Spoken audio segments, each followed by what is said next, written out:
This is the rolling routine I recommend for beginners. Rolling the entire body can be a little overwhelming at first. There's 17 spots on my body that actually roll, and I can do it in under 5 minutes, but that takes some practice. So I'm gonna start with the 5 that I recommend everyone do before moving on.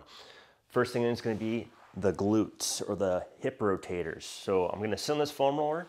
I'm gonna make sure my hand is supported. It's shocking to me how many people just sit on it and like fall off. So don't do that. Support yourself. Initially, I'm just gonna kind of test and see if there's any tenderness here. If I find a tender spot with anything I'm foam rolling, if I find a tender spot, all I gotta do is just hang out there. Pain during foam rolling or discomfort is the only exception to my rule of no pain. So with foam rolling, there might be just a little bit, but it should still be tolerable and not torture. So I'm gonna start with the glutes, finding my way around the entire muscles in the hip area. I'm not rolling directly over the joint itself. That'd be quite painful. So I'm just kind of riding the borders of the hip bone here as well.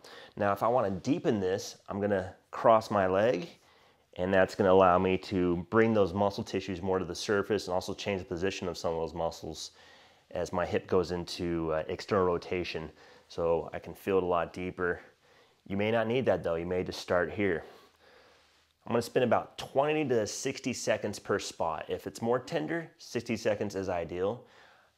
Another thing about foam rolling is if I don't really feel much, I'm not gonna spend a whole lot of time. I'm still gonna give it a good rollover, but I'm not going to waste too much time if I don't feel like I need it. That doesn't mean skip it, it just means spend less time on it. So after I do my glutes, I'm gonna move on to the upper back.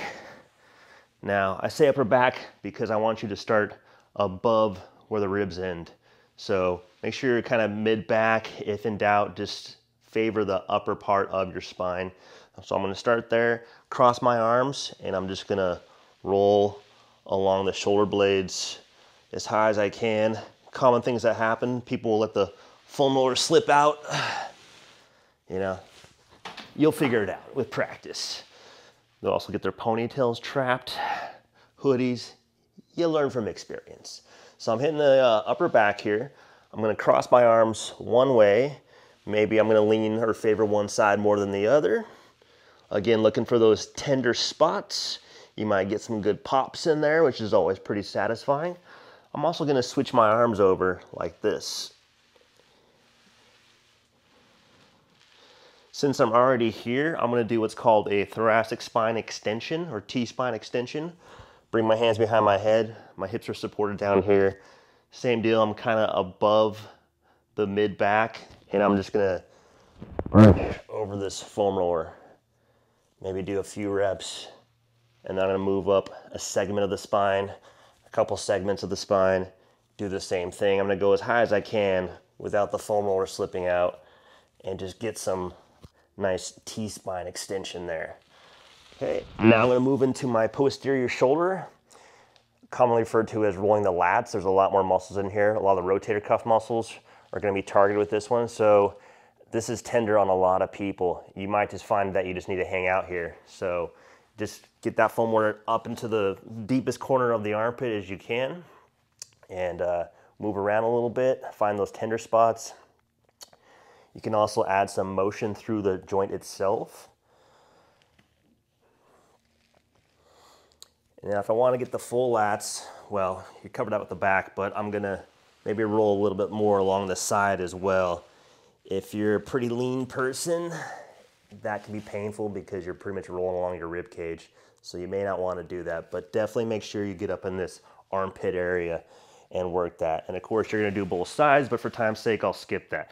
Next thing I'm gonna move on to is gonna be my quads. All right, so your quads, 4 muscles on the front thigh here. A lot more muscles than just the quadriceps, all your hip flexors. There's actually 22 muscles that move the hips. There's 12 hip flexors up here. No, 11 hip flexors, yep. So quite a lot, but anyways, I'm gonna start above the knee. Now, if you're beginning, you're gonna probably begin with both knees on there because it will be tender. A little added bonus of foam rolling on the ground is some extra planks are part of it. So I'm gonna start above the knee. I'm gonna go as high as I can before I start rolling over bone. And then if I want a little deeper, I'm just gonna roll to one side.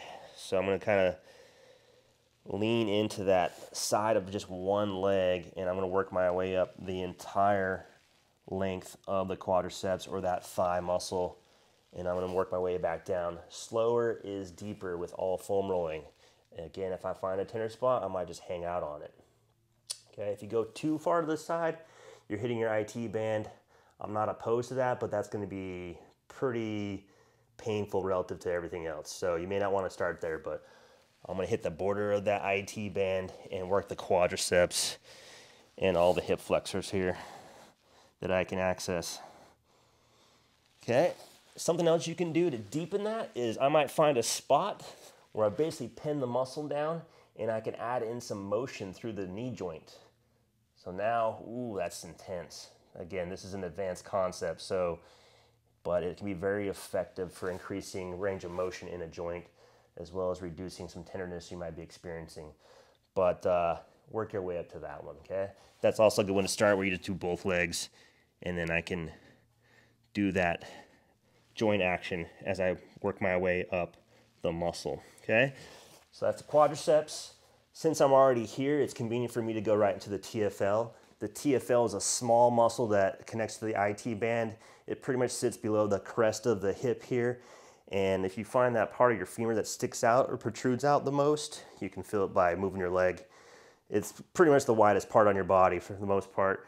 But right in front of that and slightly above and below the crest of the hip is the TFL muscle. It's a very small like triangle like this. Just, I think of it as the front pocket. So call it your front pocket. So I'm already there. And typically I'm on my side here to access it. I can get a little bit of it this way, but it's deeper this way. And I don't really need to move a whole lot. If you're doing a lot of movement, big mistakes I see people make is they'll just kind of really quickly roll through things, completely miss the TFL, not really get a chance for their muscles to become desensitized to the tenderness. So make sure you take your foam rolling nice and slow. So a little recap, we're gonna start with the glutes. Cross the ankle to deepen that stretch. I can shift around a little bit as well. I'm gonna go into my upper back.